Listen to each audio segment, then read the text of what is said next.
Bonsoir. J'aimerais vous proposer de découvrir une œuvre d'art. Je souhaite vous emmener dans un tableau et en comprendre les éléments. Au fil de mes explications, quelques déclencheurs sonores seront utilisés pour alimenter la description et la rendre plus relaxante. J'ai choisi de débuter avec un tableau d'Adriaan van Utrecht datant de 1644 et représentant une nature morte. La nature morte se veut être une représentation imagée du caractère éphémère de la vie et des hommes. On appelle ces peintures des memento mori, locution latine signifiant « souviens-toi que tu vas mourir ». Il s'agit de montrer le caractère futile de la vie et la fugacité du temps en montrant des éléments familiers et périssables. Les denrées, les matières et les surfaces sont représentés avec une grande minutie et leur peintre recherche une valeur symbolique pour l'œuvre dans son ensemble. En anglais, ce style est appelé Still Life et en allemand Stillleben, ce qui signifie vie silencieuse. Le tableau du Caravage Corbeille de fruits, peint vers 1594-1602, est considéré comme la première nature morte de l'histoire de la peinture. On retrouve dans d'autres œuvres du Caravage des compositions de fruits, de fleurs et de plantes. Nous allons débuter la description du tableau, que vous pouvez placer devant vos yeux ou bien imaginer. Dans le texte de présentation de ce podcast, je placerai le lien vers l'image du tableau. Débutons par les êtres vivants, les animaux, visibles dans le tableau. Un perroquet en haut à gauche de la toile ressort par la moitié rouge de son corps, mais l'autre moitié et les plumes les plus basses de son corps sont d'un vert sombre qui se font presque avec l'arrière-plan marron.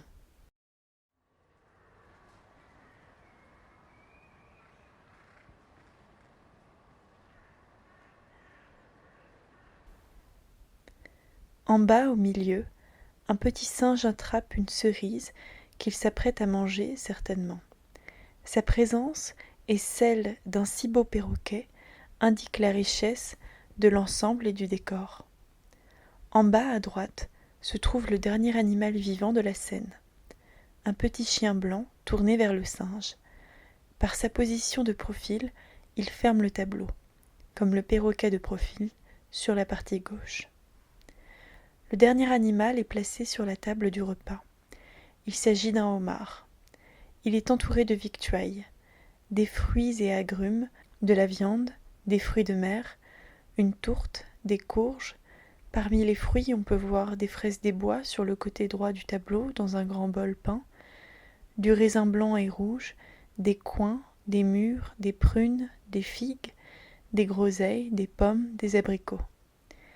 Le citron à l'écorce déroulée, ici placé sur une assiette en argent quasiment au milieu de la composition, est récurrent dans d'autres peintures de nature morte. Il représente la virtuosité, mais également la fuite du temps. Ce festin est positionné sur un ensemble de riches vaisselles, tissus, mobilier et argenterie. La table entière est recouverte d'assiettes. Une seule chaise se trouve à son extrémité gauche. Elle est recouverte d'un dossier et d'une assise en velours vert. Une grande assiette en cuivre est placée dessus, ainsi qu'une coupe. Deux autres coupes sont posées sur la table, et l'une d'elles est faite d'un imposant coquillage de Lambie. Une nappe blanche descend en cascade d'un coffre placé sur la partie en haut à droite du tableau.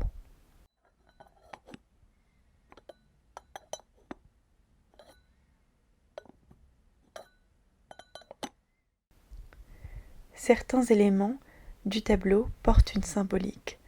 Le homard est souvent considéré comme représentant l'instabilité, l'inconstance. Le raisin a une signification religieuse. Il rappelle la passion de Jésus-Christ. L'entassement des fruits et de la viande est également le signe de l'abondance des plaisirs. La représentation d'une vaisselle chinoise sur laquelle est posé le homard, mais aussi la présence du coquillage et des matériaux de qualité, montre la puissance commerciale d'une famille ou d'un pays. Sur le sol se trouve une corbeille de fruits renversée au milieu, et sur le côté droit, une bassine cuivrée contenant des bouteilles de liqueur. Sur le côté gauche, on observe des instruments de musique laissés à l'abandon et un carnet de musique. Un violon, une flûte, une guitare, un luth, mais aussi le manche de ce qui semble être une viole de gambe, semble avoir été posé à la hâte sur le sol et accumulé à cet endroit précis. On entendrait presque le violon.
C'est donc une scène bien calme qui s'offre à nous.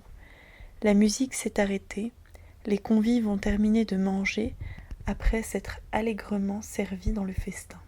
Le moment de la préfète, le silence après l'effervescence.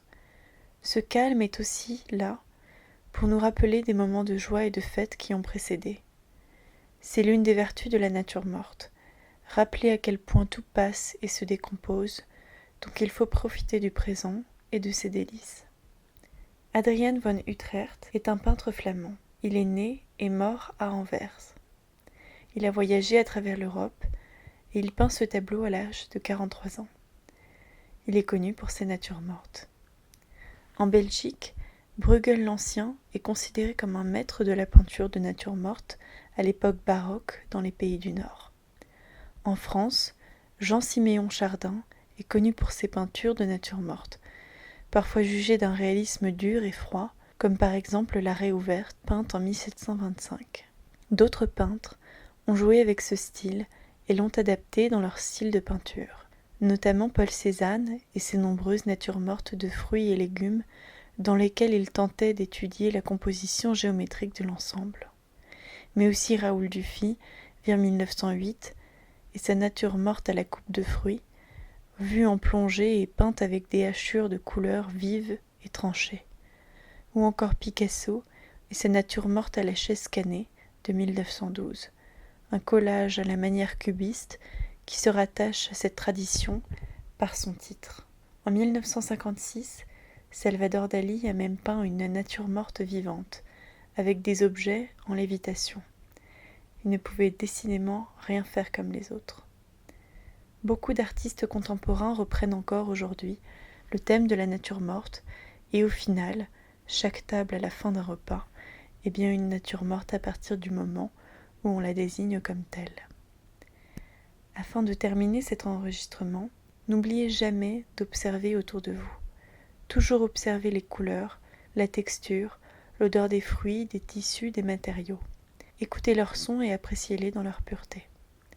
Demain, vous pourrez observer le tableau avec une grande attention. Regardez ces détails. Beaucoup de choses sont visibles sans que l'on y prête attention. Et cela est vrai pour beaucoup de contextes.